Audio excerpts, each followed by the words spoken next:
Hi hello ನಮಸ್ಕಾರ. ನಮ್ಮ ಚಾನಲ್ಗೆ ನಿಮಗೆಲ್ರಿಗೂ ಸ್ವಾಗತ. ಬನ್ನಿ ಇವತ್ತಿನ ವಸುದೇವ ಕುಟುಂಬ ಸೀರಿಯಲಲ್ಲಿ ಏನಾಗುತ್ತೆ ಅಂತ ನೋಡ್ಕೊಂಬರೋಣ. ಅದಕ್ಕೂ ಮುಂಚೆ ನೀವು ಈ ಸೀರಿಯಲ್ನ ಫ್ಯಾನ್ ಆಗಿದ್ರೆ ನಮ್ಮ ಚಾನಲ್ನ ಸಬ್ಸ್ಕ್ರೈಬ್ ಮಾಡಿಕೊಂಡು ಪಕ್ಕದಲ್ಲಿರೋ ಬೆಲ್ ಐಕಾನ್ನ ಪ್ರೆಸ್ ಮಾಡಿ ಆಲ್ ನೋಟಿಫಿಕೇಶನ್ನ ಆನ್ ಮಾಡ್ಕೊಳ್ಳಿ. ಆಗ ನಾವು ಅಪ್ಲೋಡ್ ಮಾಡುವಂಥ ಎಲ್ಲ ವಿಡಿಯೋಸ್ಗಳ ನೀವು ತಪ್ಪದೆ ನೋಡ್ಬೋದಾಗಿದೆ. ಹಾಗಿದ್ರೆ ಇನ್ಯಾಕೆ ತಡ, ಬೇಗ ಬೇಗ ನೋಡ್ಕೊಂಬರೋಣ ಬನ್ನಿ. ಇಲ್ಲಿ ಈ ಸ್ವಾತಿ ಅಜ್ಜನ ಹೇಗೋ ಕನ್ವಿನ್ಸ್ ಮಾಡಿ ಆಟಕ್ಕೆ ಕುಂಡ್ಸಿರ್ತಾರೆ. ನಂತರ ಇಲ್ಲಿ ಆಟ ಆಡ್ತಾ ಇರುವಾಗ ವಂಶಿ ಅಲ್ಲಿಗೆ ಬರ್ತಾನೆ. ಸಿಟ್ಟಿಂದ ಅವರು ಆಟ ಆಡೋದನ್ನ ನೋಡಿದಾಗ ಇಲ್ಲಿ ಅಜ್ಜಿಗೆ ಭಯ ಆಗ್ತಾ ಇರುತ್ತೆ. ವಂಶಿ ಏನ್ ಹೇಳ್ಬಿಡ್ತಾನೋ ಅಂತ ನೋಡ್ಕೊಂಡು ವಂಶಿಗೆ ತುಂಬಾನೇ ಸಿಟ್ಟು ಬರುತ್ತೆ. ಏನ್ ಮಾಡ್ತಾ ಇದ್ದೀರಾ ನೀವು ಇಲ್ಲಿ, ಇನ್ನ ಆಟ ಆಡೋಕ್ಕೆ ಯಾರು ಹೇಳಿದ್ರು ನಿಮ್ಗೆ ಅಂತ ಸಿಟ್ಟಾಗಿ ಬೈತಾನೆ. ಆಗ ಸ್ವಾತಿ ನಾನೇ ಹೇಳಿರೋದು, ಏನಾಯ್ತು ಇವಾಗ ಅಂತ ಕೇಳಿದಾಗ ನಿಮಗೆ ನನ್ನ ಫೀಲಿಂಗ್ಸೇ ಅರ್ಥ ಆಗಲ್ಲ ಅಲ್ವಾ, ಒಂದು ಸ್ವಲ್ಪ ವ್ಯಾಲ್ಯೂನೂ ಕೊಡಲ್ಲ ಅಂತ ತುಂಬಾನೇ ಬೇಜಾರಾಗ್ತಾನೆ ವಂಶಿ. ಅಲ್ಲಿರೋ ಕವಡೆಗಳನ್ನೆಲ್ಲ ತೆಗೆದು ಚಲಾಪಿಲ್ಲಿ ಮಾಡಿ ಹೊರಡ್ತಾನೆ. ಅಷ್ಟರಲ್ಲಿ ಸ್ವಾತಿ ಒಂದು ಒಳ್ಳೆ ಐಡಿಯಾನ ಮಾಡ್ತಾಳೆ. ಏನು ಅಂದರೆ ಅವಳು ಆ ಟ್ರಂಕಲ್ಲಿ ಸಿಕ್ಕಿರೋ ಫೋಟೋ ಎಲ್ಲ ತಗೊಂಡಿರ್ತಾಳಲ್ಲ, ಸೊ ಅದನ್ನ ಮೊಬೈಲಲ್ಲಿ ಕ್ಲಿಕ್ ಮಾಡ್ಕೊಂಡಿರ್ತಾಳೆ. ಅದನ್ನ ವಂಶಿಗೆ ಕಳಿಸ್ತಾನೆ. ವಂಶಿಗೆ ಅದನ್ನ ತೋರಿಸ್ಕೊಂಡು ಆಗ ವಂಶಿಗೆ ಏನು ಮಾಡಬೇಕು ಅಂತ ಗೊತ್ತಾಗಲ್ಲ. ಮತ್ತೆ ಇವಳು ನನ್ನನ್ನು ಚೇಡಿಸ್ತಾ ಇರ್ತಾಳೆ ಅಂತ ಸರಿ ಎಲ್ಲರೂ ಕೂತ್ಕೊಂಡು ಆಟ ಆಡೋಣ ಅಂತ ಅವನು ಕೂತ್ಕೊಂಡು ಆಟ ಆಡೋಕ್ಕೆ ಸ್ಟಾರ್ಟ್ ಮಾಡ್ತಾನೆ. ಇಲ್ಲಿ ಪಶುಪತಿ ಮತ್ತೆ ಅವರ ಮಗ ಮಾತಾಡ್ತಾ ಇರ್ತಾರೆ. ಆಗ ಅವರ ಮಗ, ಅಪ್ಪ ನೋಡಿ, ನೀವು ವಂಶೀಯ ಆಸ್ತಿನ ಏನಕ್ಕೆ ಈ ಥರ ಲೀಸ್ಟ್ ಮಾಡ್ತಾ ಇದ್ದೀರಾ ಅಂತ ನನಗೆ ಅರ್ಥ ಆಗ್ತಾ ಇಲ್ಲ ಅಂತ ಹೇಳ್ತಾರೆ. ನೋಡು ಕಂದ, ಇವಾಗ ಅವನ ಆಸ್ತಿ, ಆದರೆ ಇನ್ನು ಸ್ವಲ್ಪ ದಿವಸ ಹೋಗಲಿ, ಅವನು ಇದೆಲ್ಲ ಕಳ್ಕೊಂಡು ಬೀದಿ ಪಾಲಾಗ್ತಾನೆ ಅಂತ ಹೇಳ್ತಾರೆ. ಆಗ ಅವ್ರ ಮಗನಿಗೆ ಅರ್ಥ ಆಗಲ್ಲ, ಇದು ಏನು ಹೇಳ್ತಿದ್ದೀರಾ ಹೇಗೆ ಅಂತ ಹೇಳಿದಾಗ, ನೋಡು ಅವನು ತುಂಬಾ ಆಸ್ತಿ ಮಾಡಿದ್ದಾನೆ, ಆದರೆ ಅವನ ಬೇರಿರೋದು ಚಿಕ್ಕಮಂಗ್ಳೂರಲ್ಲಿ. ಚಿಕ್ಕಮಂಗ್ಳೂರು ಹೇಳಿ ಕೇಳಿ ಯಾರದು, ನಂದಲ್ವಾ. ಸೊ ಅವನ ಆಸ್ತಿಗೆ ಎಲ್ಲ ಕಡೆಗೂ ನನ್ನ ಗುಂಡಗಳನ್ನು ಕಳಿಸಿ ಗಲಾಟೆ ಮಾಡಿಸ್ತೀನಿ. ಆಗ ಅವನು ಒಂದೊಂದೇ ಕಳ್ಕೊಂಡು ಪಕ್ಕ ಬೀದಿಗೆ ಬರ್ತಾನೆ. ಆ ಸ್ವಾತಿ ದೆವ್ವದ ಕಾಟ ಇರೋ ಸೈಟನ್ನು ನನಗೆ ಮಾರಾಟ ಮಾಡಲಲ್ಲ, ಅಷ್ಟೊಂದು ಕೊಬ್ಬ ಆಗಿದೆ ಅವಳಿಗೆ. ಅದಕ್ಕೋಸ್ಕರ ಈಗ ನಾನು ಕಲಿಸೋ ಪಾಠಕ್ಕೆ ಗಂಡ ಹೆಂಡತಿ ಇಬ್ಬರು ಬೀದಿಗೆ ಬೀಳಬೇಕು ಅಂತ ಹೇಳ್ತಾರೆ. ಇಲ್ಲಿ ವಂಶಿ, ಸ್ವಾತಿ ಮತ್ತೆ ಅಜ್ಜಿ ತಾತ ಎಲ್ಲರೂ ಆಟನ ಆಡ್ತಾ ಇರ್ತಾರೆ.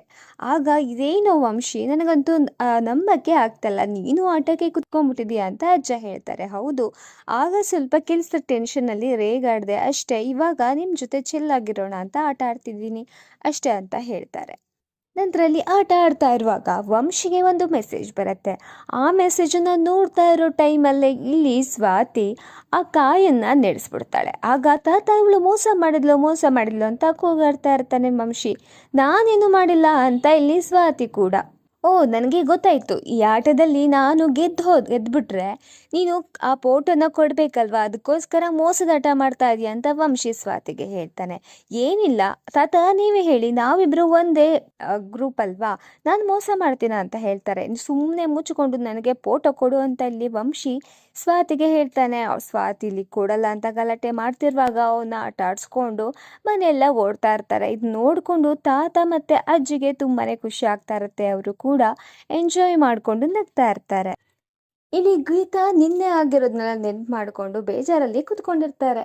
ಅಲ್ಲಿಗೆ ಕುಮಾರ್ ಕೂಡ ಬಂದು, ಗೀತಾ ನಿನ್ನೆ ಆಗಿದ್ದೆಲ್ಲ ಯೋಚನೆ ಮಾಡ್ತಾ ಇದೆಯಾ ಅಲ್ವಾ, ನೀನು ಮಾಡಿದ್ದು ತಪ್ಪು ಅಂತ ಅನ್ನಿಸ್ತಾ ಇದೆ ನನಗೆ. ಯಾಕೆಂದರೆ ಪಾಪ ಅವಳು ದೊಡ್ಡವಳನ್ನ ಮದುವೆ ಆಗಿದ್ದಾಳೆ, ಹೌದು, ಆದರೆ ದೊಡ್ಡವ್ರ ಮನೆಯಲ್ಲಿ ಏನು ಪ್ರಾಬ್ಲಮ್ ಇರಲ್ವಾ, ನೀನು ಮಾಡಿರೋ ರಾಧಾಂತದಿಂದ ಅವ್ರ ಮನೆಯಲ್ಲಿ ಅವರಿಗೆ ಬೈತಾರಲ್ವಾ, ಅವಳಿಗೂ ಬೇಜಾರಾಗತ್ತೆ, ನೀನು ಹೀಗೆ ಮಾಡಬಾರ್ದಿತ್ತು ಅಂತ ಹೇಳ್ತಾರೆ.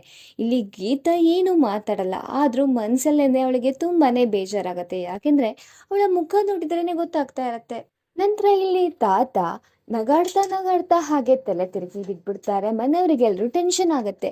ಹಾಗೆ ತಕ್ಷಣ ಡಾಕ್ಟರ್ ಕೂಡ ಕರೆಸ್ತಾರೆ. ಇಲ್ಲಿ ಡಾಕ್ಟರ್ ಅವ್ರನ್ನ ಟೆಸ್ಟ್ ಮಾಡ್ತಾ ಇರ್ತಾರೆ. ಇಲ್ಲಿ ಸ್ವಾತಿ ಅಮ್ಮ ಎಲ್ಲ ಬಂದಿರ್ತಾರೆ. ತಾತಗೆ ಆರಾಮಿಲ್ಲ ಅಂತ ಗೊತ್ತಾಯ್ತು, ನೋಡ್ಕೊಂಡು ಹೋಗೋಕ್ಕೆ ಬಂದೆ, ಏನಾಗಿದೆ ಅಮ್ಮ ಅಂತ ಕೇಳ್ತಿರುವಾಗ ಇಲ್ಲಿ ವಂಶಿ ಕೂಡ ಬರ್ತಾನೆ. ನಿನಗೆ ಫಸ್ಟೇ ಹೇಳಿದ್ದೆ ಅಲ್ವಾ ಇದೆಲ್ಲ ಆಟ ಬೇಡ ಅಂತ, ನೀನೇ ಆ ಫೋಟೋ ಅಂದ್ಕೊಂಡು ನನ್ನ ಬ್ಲ್ಯಾಕ್ ಮೇಲ್ ಮಾಡಿದೆ. ನಾನು ನಿನ್ನ ಮನೆಗೆ ಕರ್ಕೊಂಬರ್ಬೇಕಿದ್ರೆ ಹೇಳಿದ್ದೆ, ನನ್ನ ತಾತಗೆ ಏನು ಆಗಬಾರ್ದು ಅಂತ, ಆದರೂ ನೀ ಈ ಥರ ಮಾಡ್ತಾ ಇದೀಯ ಅಂತ ದೊಡ್ಡದಾಗಿ ಬೈತಾ ಇರ್ತಾನೆ. ಸ್ವಾತಿ ಏನೋ ಹೇಳಕ್ಕೆ ಹೋಗ್ತಾಳೆ, ಆದರೆ ಅವಳಿಗೆ ಚಾನ್ಸೇ ಕೊಡಲ್ಲ. ಈ ಕಡೆ ನಿತಿನ್ ಕೂಡ ಬಂದು ಇದನ್ನೆಲ್ಲ ಕೇಳಿಸ್ಕೊತಾ ಇರ್ತಾನೆ.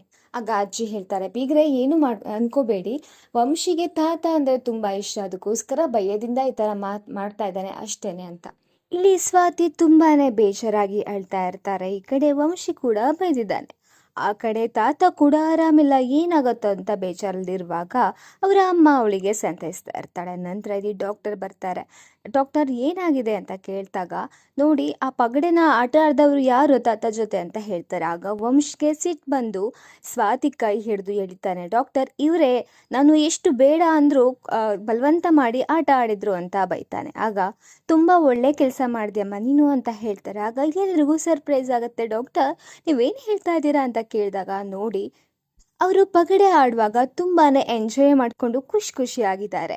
ವಯಸ್ಸಾದ್ಮೇಲೆ ಯಾವಾಗ ಏನಾಗತ್ತೆ ಅಂತ ಗೊತ್ತಾಗಲ್ಲ. ಸೊ ಇರುವಷ್ಟು ದಿವಸ ತುಂಬ ಖುಷಿಯಾಗಿರೋದು ಒಳ್ಳೆಯದು. ಅವರು ರಿಲ್ಯಾಕ್ಸ್ ಮೋಡ್ಗೆ ಹೋಗಿರೋದ್ರಿಂದ ಅವರ ಕಾಯಿಲೆಗಳು ಸ್ವಲ್ಪ ಮಟ್ಟಿಗೆ ಕಡಿಮೆ ಆಗಿದೆ ಅಂತ ಹೇಳ್ಬೋದು ಅಂತ ಹೇಳ್ತಾರೆ. ಈ ಅಜ್ಜಿ ಮತ್ತೆ ಪದ್ಮ ಮಾತಾಡ್ತಾ ಇರ್ತಾರೆ. ಅತ್ತೆ, ನನಗೆ ಸ್ವಾತಿಗೆ ವಂಶಿ ಬೈದಿದ್ದು ತುಂಬ ಬೇಜಾರಾಗ್ತಾ ಇದೆ. ಸ್ವಾತಿ ಎಲ್ರನ್ನೂ ಕೇರ್ ಮಾಡ್ತಾಳೆ, ಆದರೆ ಅವಳಿಗೆ ಸಿಗೋದು ಮಾತ್ರ ಇದೇ ಥರ ಅಂತ ಬೇಜಾರು ಮಾಡ್ಕೋತಾರೆ. ಅಷ್ಟರಲ್ಲೇ ಅದನ್ನೆಲ್ಲ ಕೇಳಿಸ್ಕೊಂಡು ಗೀತಾ ಬರ್ತಾಳೆ. ಅಮ್ಮ, ಸ್ವಾತಿ ಮನೆಯಲ್ಲಿ ಅವಳಿಗೆ ಅಷ್ಟೊಂದು ಅವಮಾನ ಆಗ್ತಾ ಇದ್ರು ನೀವೆಲ್ಲ ಕೇಳಿಸ್ಕೊಂಡು ಸುಮ್ಮನೆ ಇದ್ರಾ ಅಂತ ಕೇಳ್ತಾರೆ. ಆಗ ನಾವೇನು ಮಾಡೋಕ್ಕಾಗತ್ತೆ, ಅವ್ರ ಮನೆ ಅಲ್ವಾ, ನಾವು ಸುಮ್ಮನೆ ಇದ್ವಿ ಅಷ್ಟೇ ಅಂತ ಹೇಳಿದಾಗ, ನೀವು ಹಾಗೆ ಮಾಡಬಾರ್ದಿತ್ತು ಅಂತ ಇಲ್ಲಿ ಗೀತಾ ಅವರ ಅಮ್ಮನಿಗೆ ಬೈತಾ ಇರ್ತಾಳೆ. ಇದು ನೋಡಿಕೊಂಡು ಅಜ್ಜಿಗೆ ಸರ್ಪ್ರೈಸ್ ಆಗತ್ತೆ. ಏನಿದು ಗಾಳಿ ವಿರುದ್ಧ ದಿಕ್ಕಲ್ಲಿ ಬೀಸ್ತಾ ಇದೆಯಲ್ಲ ಅಂತ ಅಜ್ಜಿ ಕೇಳಿದಾಗ, ನೋಡಿ ಅಜ್ಜಿ, ಸ್ವಾತಿ ಮೇಲೆ ನನಗೆ ಎಷ್ಟೇ ಸಿಟ್ಟಿದ್ರು ಅವಳು ಯಾರ್ದೋ ಕೈಯಲ್ಲಿ ಬೈಸ್ಕೊಳ್ಳೋದನ್ನ ನನಗೆ ಸಹಿಸೋಕ್ಕಾಗಲ್ಲ ಅಂತ ಅಲ್ಲಿಂದ ಹೊರಡ್ತಾಳೆ. ಇಲ್ಲಿ ಪದ್ಮ ಹೇಳ್ತಾ ಇರ್ತಾರೆ, ಗೀತಾಗೆ ಅವಳ ಮೇಲೆ ತುಂಬಾನೇ ಆಸೆ ಇದೆ, ಆದರೂ ನೋಡು ಎಷ್ಟೊಂದು ಕೊಬ್ಬಾಡ್ತಾಳೆ ಅಂತ ಮಾತಾಡ್ಕೋತಾರೆ. ಇಲ್ಲಿ ಸ್ವಾತಿ ಮತ್ತೆ ವಂಶಿ ಮಾತಾಡ್ತಾ ಇರ್ತಾರೆ. ಆಗ ವಂಶಿ ಹೇಳ್ತಾನೆ, ಸ್ವಾತಿ, ನಾನು ಸ್ವಲ್ಪ ನಿನ್ನ ಹತ್ರ ಮಾತಾಡಬೇಕಿತ್ತು ಅಂತ ಹೇಳಿದಾಗ, ನನ್ನ ಹತ್ರ ಏನೂ ಮಾತಾಡೋದು ಬೇಡ, ನಾನೇನು ಅಜ್ಜಿನ ಅಷ್ಟೊಂದು ಕೆಟ್ಟದಾಗಿ ನೋಡ್ಕೋತೀನ, ಅಷ್ಟೊಂದು ಹೊರಗಡೆ ಬೈದ್ರಲ್ಲ ಅಂತ ಹೇಳಿದಾಗ, ನಾ ಹೇಳೋದನ್ನ ಸ್ವಲ್ಪ ಕೇಳು ಅಂತ ವಂಶಿ ಹೇಳ್ತಾನೆ. ಆಗ ಸ್ವಾತಿ ಆಲ್ರೆಡಿ ಫ್ರಸ್ಟ್ರೇಟ್ ಆಗಿರ್ತಾಳೆ. ಸೊ ನೋಡಿ, ಇದೊಂದು ಸ್ವಲ್ಪ ದಿವಸ ಅಷ್ಟೇನೆ, ನಾನು ಆಮೇಲೆ ಹೋಗ್ಬಿಡ್ತೀನಿ. ಅಷ್ಟೋ ತನಕ ಅಜ್ಜಿನ ಚೆನ್ನಾಗಿ ಹೇಗೆ ನೋಡ್ಕೋಬೇಕು ಅಂತ ನನಗೆ ಗೊತ್ತೇ ಇದೆ. ಹಾಗೆ ನೀವು ಹೇಳಿದ್ರಲ್ವಾ, ಯಾರನ್ನಾದರೂ ನೀವು ಕಳ್ಕೊಳ್ಳೋದು ನಿನಗೆ ಆ ಫೀಲಿಂಗ್ ಗೊತ್ತಿದೆಯಾ ಅಂತ, ನಾನು ನನ್ನ ಅಪ್ಪನ ಕಳ್ಕೊಂಡಿದ್ದೀನಿ, ಆ ಫೀಲಿಂಗ್ ಹೆಂಗಿರುತ್ತೆ ಅಂತ ನನಗೂ ಚೆನ್ನಾಗಿ ಗೊತ್ತಿದೆ ಅಂತ ಹೇಳ್ತಾರೆ. ಸರಿ, ಇವಾಗ ಆಗೋಯ್ತು, ನನಗೂ ನನ್ನ ಅಜ್ಜಿನ ಹೇಗೆ ನೋಡ್ಕೋಬೇಕು ಅಂತ ಚೆನ್ನಾಗಿ ಗೊತ್ತಿದೆ ಅಂತ ಹೇಳ್ತಾರೆ ವಂಶಿ. ಆಗ ಸ್ವಾತಿ ಇನ್ನೂ ಜಂಬದಿಂದ ಮಾತಾಡ್ತಾ ಇರುವಾಗ, ಸರಿ, ಈ ಕೊಬ್ಬಿಗೆ ಯಾರು ಕೆಲಸ ನಿನಗೆ ಕೊಡ್ತಾರೆ ಅಂತ ನೋಡ್ತೀನಿ ಅಂತ ವಂಶಿ ಹೇಳ್ತಾರೆ. ಸರಿ, ನನ್ನ ಟ್ಯಾಲೆಂಟ್ಗೆ ಹೇಗೆ ಜಾಬ್ ತಗೋಬೇಕು ಅಂತ ನನಗೂ ಗೊತ್ತಿದೆ, ನಾನೇ ಇಂಟರ್ವ್ಯೂ ಹೋಗಿ ನಾನೇ ಕೆಲಸನ ತಗೋತೀನಿ ಅಂತ ಇಲ್ಲಿ ಸ್ವಾತಿ ಸವಾಲ್ ಹಾಕ್ತಾಳೆ. ನಂತರ ಇಲ್ಲಿ ಪದ್ಮ ಅವರು ನಿನ್ನೆದೇ ನೆನೆಸ್ಕೊಂಡು ತುಂಬಾನೇ ಬೇಜಾರಾಗಿರ್ತಾರೆ. ಅಜ್ಜಿ, ಏನಕ್ಕೆ ಬೇಜಾರು ಮಾಡ್ಕೋತೀಯಾ, ನಿನ್ನ ಮಗಳ ಜೊತೆ ಮಾತಾಡೋ ಅಂತ ಕಾಲ್ನ ಮಾಡ್ತಾರೆ. ಆಗ ಇಲ್ಲಿ ಇಂಟರ್ವ್ಯೂಗೆ ಹೋಗಿರ್ತಾಳೆ ಸ್ವಾತಿ. ಏನಮ್ಮ, ತುಂಬ ಬೇಜಾರಾಗಿದೆಯಾ ನಿನ್ನೆ ಬಗ್ಗೆ ಅಂತ ಸ್ವಾತಿ ಹತ್ರ ಹೇಳಿದಾಗ, ಅಯ್ಯೋ ಆ ಥರ ಏನಿಲ್ಲ, ಅವರಿಗೆ ಅಜ್ಜ ಬಗ್ಗೆ ತುಂಬ ಆಸೆ ಅಲ್ವಾ, ಅದಕ್ಕೋಸ್ಕರ ರೇಗಾಡ್ತಾರೆ, ಆಮೇಲೆ ಸರಿ ಹೋಗ್ತಾರೆ. ಅಮ್ಮ, ಈಗ ನಾನು ಹೊರಗಡೆ ಇದ್ದೀನಿ, ಜಾಬ್ ಹುಡ್ಕೊಂಡು ಹೋಗಿದ್ದೀನಿ, ಆಮೇಲೆ ಮಾಡ್ತೀನಿ, ನಾನು ಜಾಬ್ ಮಾಡಿದ್ರೆ ನಿಮಗೂ ಹೆಲ್ಪ್ ಆಗುತ್ತಲ್ವ ಅಂತ ಹೇಳಿ ಇರ್ತಾಳೆ. ಇಲ್ಲಿ ಪದ್ಮ ಅವರು, ಅವಳು ಕೆಲಸನ ಹುಡ್ಕೊಂಡು ಹೋಗಿದ್ದಾಳೆ ಅಂದರೆ ಗಂಡ ಹೆಂಡತಿ ನಡುವೆ ಏನೋ ಆಗಿದೆ ಅಂತ ಟೆನ್ಷನ್ ಮಾಡ್ಕೋತಾರೆ. ನಂತರ ಇಲ್ಲಿ ಸ್ವಾತಿ ಇಂಟರ್ವ್ಯೂಗೆ ಹೋಗಿರ್ತಾಳೆ. ಇಂಟರ್ವ್ಯೂನೆಲ್ಲ ಅಟೆಂಡ್ ಮಾಡಿ ಅವ್ರು ಕೇಳ್ತಾ ಇರೋ ಕ್ವಶನ್ಸ್ ಎಲ್ಲ ಆನ್ಸರ್ ಮಾಡ್ತಾ ಇರ್ತಾರೆ. ಆಮೇಲೆ ನನ್ನ ಹಸ್ಬೆಂಡು ವಂಶಿ ಅಂತ ಹೇಳಿದಾಗ ಅಲ್ಲಿಗೆ ವಂಶಿ ಕೂಡ ಬರ್ತಾನೆ. ಇಲ್ಲಿ ಸ್ವಾತಿಗೆ ಅವ್ನು ನೋಡಿ ಶಾಕ್ ಆಗುತ್ತೆ. ಹಾಗಾದರೆ ಸ್ವಾತಿಗೆ ಜಾಬ್ ಸಿಗತ್ತಾ, ಏನಾಗುತ್ತೆ ಅಂತ ನೋಡೋಕ್ಕೆ ನಾಳಿನ ಎಪಿಸೋಡ್ ತನಕ ವೇಟ್ ಮಾಡಲೇಬೇಕು. ವಿಡಿಯೋ ಇಷ್ಟ ಆದರೆ ಲೈಕ್ ಮಾಡಿ, ಶೇರ್ ಮಾಡಿ, ಸಬ್ಸ್ಕ್ರೈಬ್ ಮಾಡೋದನ್ನು ಮರಿಬೇಡಿ.